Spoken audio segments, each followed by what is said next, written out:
Сәлем, мен UFC президенті Дана Уайт.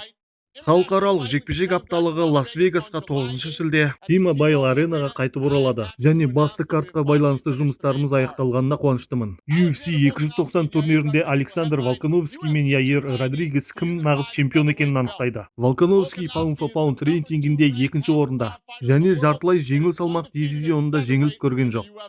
Енді ол қазіргі уақытша чемпион мексикалық супер жұлдыз Яир Родригеспен күш сынасады. Яир өткен ақпан айында Джош Эмметпен жекпе-жек өткізіп, қылқындыру әдісімен керемет жеңіске жеткен болатын.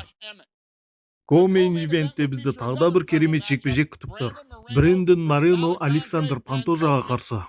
Бұл турнирда тағда Роберт Уитакер, Дрюкес Дюплеси арасындағы керемет жекпе-жектің куәсі боламыз. Және де бұл шайқас UFC орта салмақ чемпиондық белбеуіне келесі үміткерді анықтайтын болады.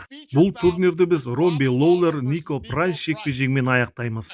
Роббидің Рори Макдональдпен өткізген жекпе-жегі 7-ші шілде жұма күні UFC-дің даңқ залына енетін болады. Сосын жексенбі күні төбелеседі. Робби өткізген жекпе-жектер ешқашанда жалықтырарлық, іш пыстырарлық болмады. Ол бізге 19 жасында келген еді. Және де өз уақытында UFC-дің Strikeforce'ың чемпионы атанды. Енді UFC 290 турнирінде ол өзінің 22 жылдық спорттық мансабындағы соңғы жекпе-жегін өткізеді. Өздеріңіз білетіндей 22 шілде UFC Лондонға қайта оралады.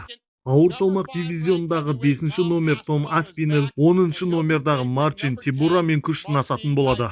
Халықаралық жекпе-жек апталығы тамаша өтеді деген сенімдеміз. Сіздерді керемет жауынгерлермен кездесу және UFC даңқ залына енгізу іс-шарасы күтіп тұр. Және мұның барлығын сіздер UFC Fight Pass'тан көре аласыздар. Жекпе-жекте кездескенше.